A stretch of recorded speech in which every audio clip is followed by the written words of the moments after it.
Have you ever played with a Ouija board? Welcome back to the swamp, my friends. It's good to see you made it back for another episode. Today I'm going to be sharing some creepy and allegedly true Ouija board horror stories. As always, if you have a story that you would like to share in a future episode, be sure to submit it at swampdweller.net or the email you can find in the description down below. I'd love to share your stories with everyone here in the swamp. Joining me today is my new friend, Danny Dreadful. She has a great voice, and if you enjoy her narration, be sure to check out her channel. You can find the link down in the description. Without further ado, let's get into these creepy and allegedly true Ouija board horror stories.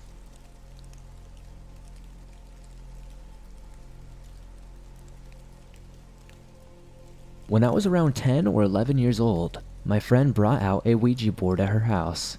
I did not want any part of it because I believed in angels and demons, but my friend and her sister thought it would be funny to ask how old I would be when I die.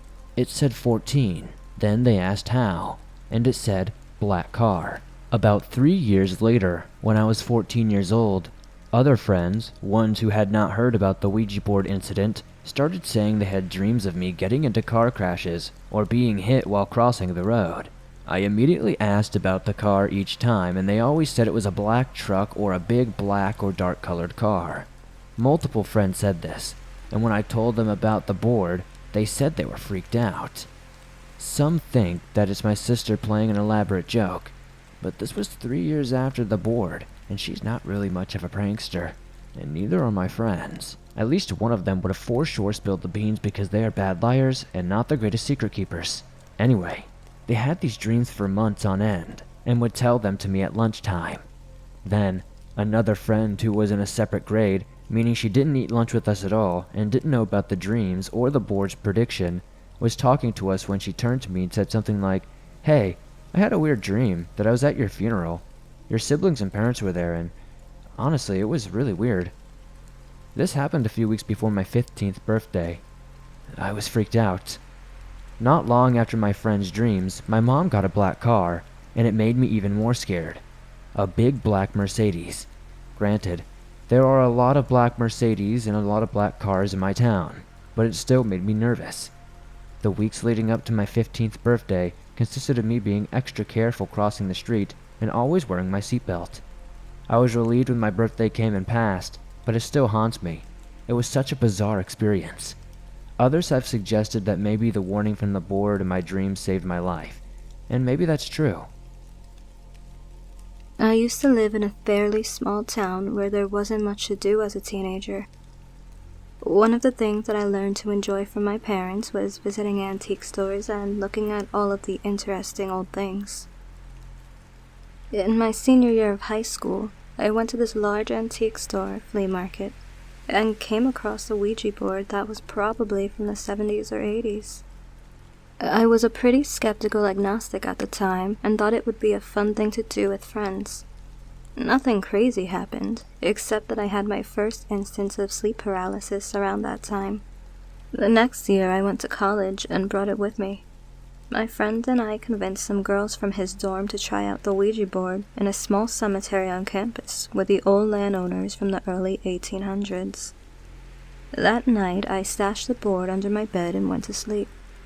As I was dozing off, I kept seeing images of skulls flying towards me, almost like pre-dream in between awake and sleep visuals, if anyone else has experienced them.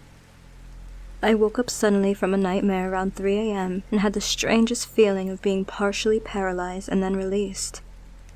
I can't describe how I know this, but it felt as if there were 2 long arms that lifted off of me and went under each side of my bed. Creeped out, I looked under my bed to find the Ouija board. I didn't want to be alone, so I was going to go to the 24-hour campus library. As I was leaving, my neighbor from across the hall came out of his room. I told him about the experience, and he said he'd be willing to walk around the room with a picture of the Virgin Mary that was supposedly blessed by a holy man in Mexico. I was wary, being a skeptical agnostic, but figured it couldn't hurt since I was so creeped out. The next day I gave the board to that neighbor. I was glad to be rid of it and forget all about it. A couple of years later, I was in a bar with some friends, when who should I see but my old neighbor. After we caught up a bit, he said, "Hey, do you remember that Ouija board that you gave me? I took it back home and gave it to my mom. She said that weird things like lights turning on and off and hearing noises have been happening ever since she got it. She burned it." Sort of anticlimactic, I know, but that year of my life when I had the board was pretty bad. I'm still slightly skeptical, but more open-minded about the supernatural. I definitely don't want to play with any more Ouija boards.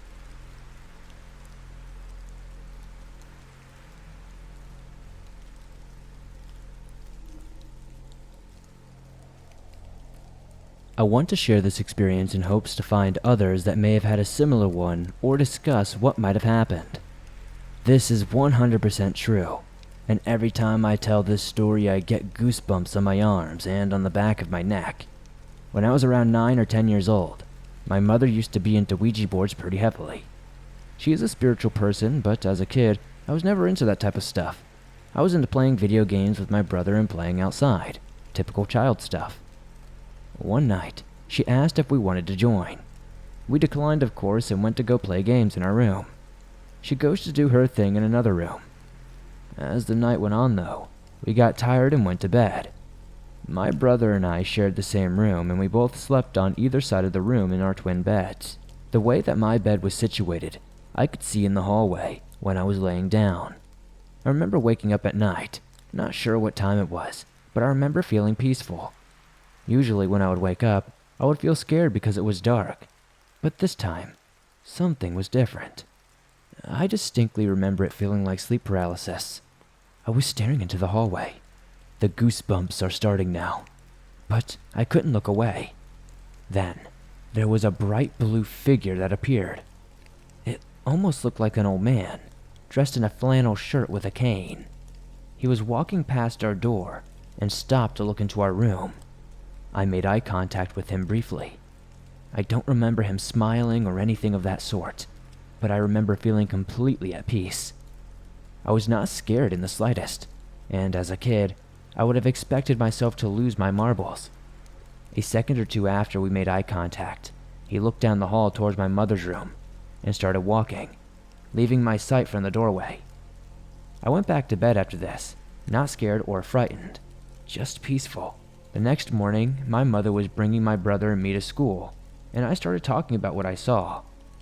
My mother burst into tears, crying hysterically, so much that she had to pull over to talk. I tell her the whole story, how I felt, and what the man looked like. Her tears stopped, and she started to explain that she contacted her grandfather through the Ouija board last night. My mother is from another country, and I have never met her side of the family, nor seen pictures of them. My mother had a rough upbringing from her mom and dad, and even now talks about them very seldomly. Her grandfather was someone she felt safe and comfortable with.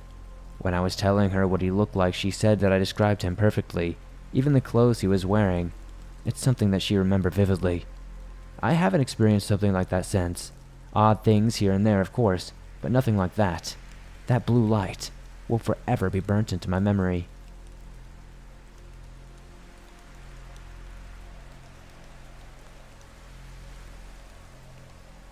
Everything I'm about to tell you is true. Most of these events happened between 2003 to 2005 with just a bit of spillover. In 2003, I was a 20-year-old recently single mother of a 1-year-old son. When the father of my then-now children moved out, I had no desire to live alone in my apartment. So my two best friends, Heather and Jamie, moved in. Jamie also had a son who was a little over a year old at the time. The 5 of us made a little home, and things were good. At some point, I tried so hard to remember how it started, but just can't. Jamie, Heather, and I became kind of addicted to using a Ouija board. I had bought this board at Kmart for like $8 one year, and I think it was for that reason that I didn't take it very seriously. Boy, was I wrong. When we first started using it, I remained skeptical, even as it began to tell us some pretty accurate and intimate things. Looking back, I always thought that Jamie was the one moving the oracle. I knew it wasn't Heather because at times she was legitimately afraid. One day I fought with the father of my son, Super upset and crying, I hopped in my car by myself and just went for a car drive. At the peak of being upset and alone in the car, I said aloud, "Is this my destiny, or am I supposed to fight to save this?" I went home to the loving arms of my friends, and as we did most nights, we got out the board. The very first thing the board said that night was, "Destiny changes with every breath." Neither of them could have possibly known that what I have just said in the car. That was the point when my skepticism started to fade away. We continued to use the board pretty much every single night, and it continued to tell us things that would come true. At this point, the entity had claimed to be our collective spirit guide named Ben. One night, we had a male friend at the apartment. He was asleep on the couch behind us as we sat in our circle on the floor around the board. Heather remembered something that night that I did not until she mentioned it recently. She had felt a cold presence wrap around her arm and then shoot up her nose. She started to freak out, but as I told you, she was already the scaredy cat of the group. We were more annoyed than worried. We convinced her to sit back down, and that's when the board said something about not being happy that our male visitor was there. Almost immediately, he sat straight up on the couch and said, "What are you doing to me?" He lifted his shirt up, and he had several tiny handprints all over his chest and stomach. That was likely the point when I realized that we might be dealing with something darker than what it was telling us. It was selling itself as a spirit guide, but this didn't seem like the activity of one. What I didn't know then is that it would get much worse. We went to the local library and got some books about the occult. We brought them home but never really looked at them. One night the three of us and the two babies had been out somewhere. We came home to put the boys in the playpen, and I started running the vacuum. As I was running the vacuum, I heard Heather and Jamie screaming hysterically. I stopped to find out what was happening, and that's when they told me that they had heard a very loud thump and then a child screaming bloody murder. They thought one of the boys had fallen from the playpen and gotten hurt, but both boys were still peacefully playing where we had left them. As they were telling me this, I suddenly became overwhelmed by the smell of rotten meat. I'm a bit of a neat freak, and therefore there shouldn't have been anything causing the smell. I started searching high and low for the source of the smell, but it seemed to just keep moving every time I got close to it. Meanwhile, Heather had grabbed one of the roughly 5 books we had picked up from the library, opened it up to a random page, and started reading. She said, "Hey, you have to come read this." Annoyed, I replied, "I can't stop until I find out where this freaking smell is coming from." Very sternly, she said again, "You have to come read this." I looked at her, and she was ghost white with tears streaming down her face. I walked over and took the book from her. The first paragraph of the page she opened up to said, "The scream of a non-present child accompanied by the smell of rotten flesh signifies the presence of pure evil." I wish I could tell you what we did in the following minutes. I honestly don't remember. What I do remember is the next day we took all the books back to the library and got a Bible. We brought it home, left it open on the chair in the living room, and left for the rest of the day. I'm not even a religious person, but it's funny what you'll do when you're scared. We never used the board in that apartment again. If that story is the cake, this is the icing. Fast forward to June of 2004. I had given birth to my second son in February. Jamie and I were living in a different apartment, and Heather was living with a boyfriend. Heather came to visit, and for whatever reason, after what happened, I truly cannot explain why we chose to do it. We broke out the Ouija board. I only remember the question from that day. Heather said to the board, "Jamie has a son, May has 2 sons. When will I ever have children?" And the board replied, "7 for you." So that became a running joke for the next several months. Like, is Heather really going to have 7 kids? Fast forward again to the January of 2005, I live with my children in yet another apartment.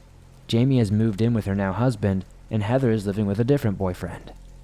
I was lying in bed one night, and 7 for you just popped into my head. Suddenly, it hit me. The board had said that in June, it was now January. July, August, September, October, November, December, January. 7 months. Duh, Heather is now pregnant. I called her the next day to tell her that she was pregnant, and she was very adamant that it was not possible. To shorten the back and forth that we did for the next 2 weeks, yep, She was absolutely pregnant. She gave birth to her first son in October of 2005. Since then, we've done the math. She was only about 2 weeks pregnant when I first told her. Although we are still friends, I don't know a lot about what they've experienced paranormal-wise in the years since. I know that Heather had some scary experiences in a house she lived up until last year where a previous tenant had committed suicide. I lived in the parsonage of a church for 10 years, and we had some strange experiences there, including a time that my younger sister and I watched a full grocery bag that was hanging on a doorknob lift off the door until it was completely horizontal and then drop back down. Even my skeptical mother saw shadow figures in that house. Now we are in a new house, and my son, remember the son who was one in the apartment, yeah, he is almost 19 now, and my brother are having some unusual experiences in the basement, which is where the bedrooms are. If you've made it through, thank you for reading, and thank you for sharing this on the show. I'll keep you posted about anything that might occur in our new home. And oh yeah, I have regular dreams where I'm screaming at demons to leave me alone and my family. But that's probably nothing, right?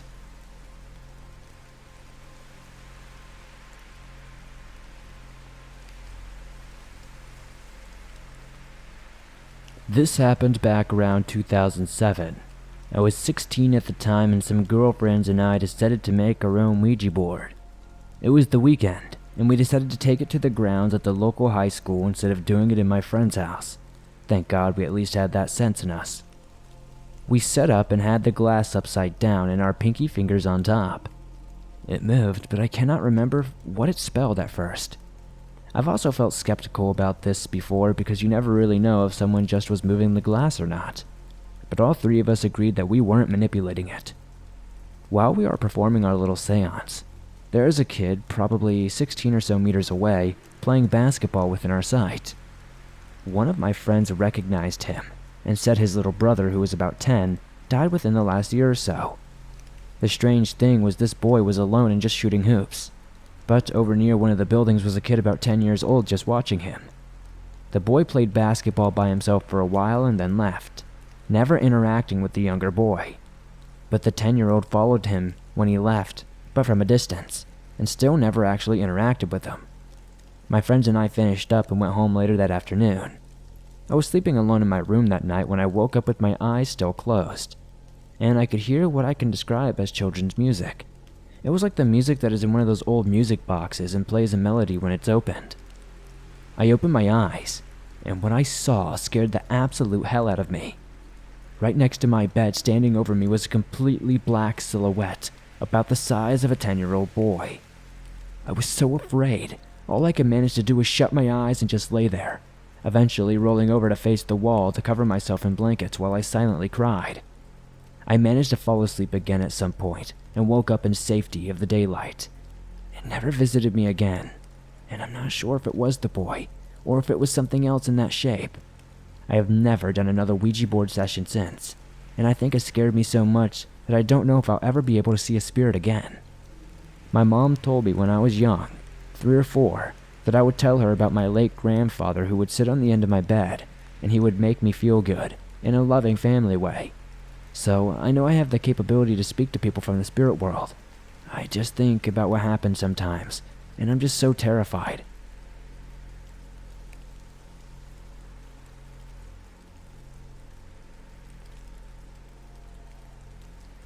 Every musician in our 3-town area knows each other. We would all hang out at various locations and jam in various locations. The lineups would change weekly sometimes, and the rivalries would end just as quickly as a musician from another band came and joined us. I just started to get into smoking something that's now legalized, and life was great. My dad was initially cool with it, and my place became one of the hangouts. Being an intelligent and emotional high school student, I didn't fit in with many cliques. I wasn't very popular, and finally finding who I was, growing my hair long, and getting to hang with people I always admired was just rewards. Now, before you jump to the medical conclusion of substance use plus emotion equals no possible way of anything paranormal occurring, I urge you to please listen forward and hold your judgment.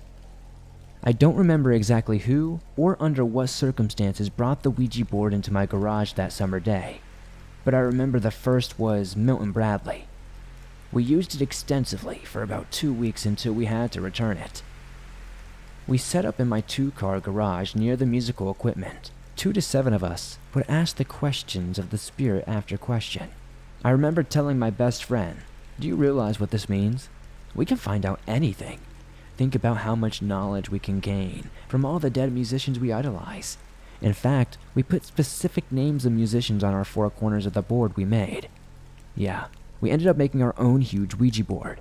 It was the size of a table, a plank of formica set up on top of a steel frame. It was unattached but worked as well as any mystifying oracle in the toy section. We had Randy Rhoads, John Bonham, Jimi Hendrix, and I think Jimmy Van Zandt. I can't remember.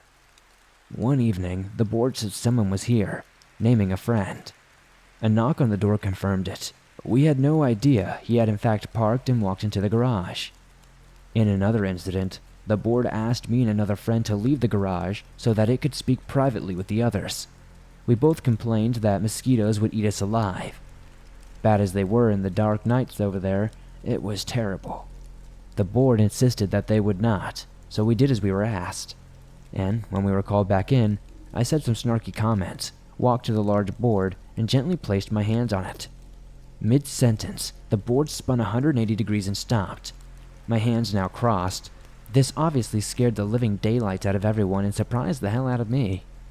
I must mention that there was indeed a troublemaker spirit we constantly ran into during our sessions. It would interrupt other spirits, taking over the session, and say evil things. It said things like it wanted our soul and such. It called itself FAQ, and we later came to find out that it was a demon, and quite possibly the only spirit that we were truly speaking with the entire time. Who's to say? When the board stopped spinning, one of my friends said, "I've never seen such power as this." He was into the occult, and I don't know what other kinds of displays he had seen. "Did the mosquitoes get you?" another friend asked. "No," we both answered, still gazing at the motionless board.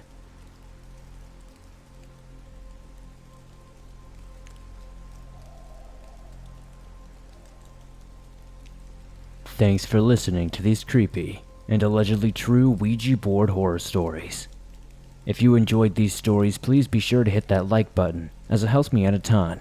The more likes this episode gets, the more YouTube promotes it in the algorithm, and that's incredibly helpful to the show. If you're new to the swamp, why not join us? Hit the subscribe button and turn on notifications to never miss a new episode, as I upload them nearly every single day, on all things natural and supernatural. If you enjoyed my friend Danny Dreadful's voice today, please be sure to subscribe to their channel. You can find the link to do so in the description down below. Thank you very much for helping me, my friend. If you have a story that you would like to share in a future episode, be sure to submit it at swampdweller.net or the email you can find in the description down below. I'd love to share your story with everyone here in the swamp. It's stories like yours that help keep this show going on a daily basis. If you're listening to this on iTunes or another podcast platform, please be sure to give this a 5-star rating, as it helps us a ton over there.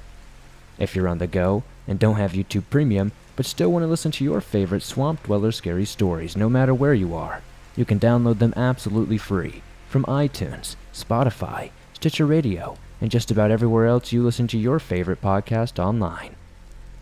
If you would like to support the swamp outside of hitting that like button, subscribing, and giving us a 5-star rating on iTunes, maybe check out the merch store. I've got t-shirts, hoodies, and more. I'd love to see you guys wearing some cool swamp threads. I'd love to know what story tonight was your favorite in the comments down below. And if you have any topic suggestions that you would like to see me cover in the future, let me know down there as well. Be sure to hit that like button, subscribe, and join the Swamp Nation. And I'll see you soon with another creepy video. Join me on Instagram, Facebook, and Twitter. And I'll see you soon.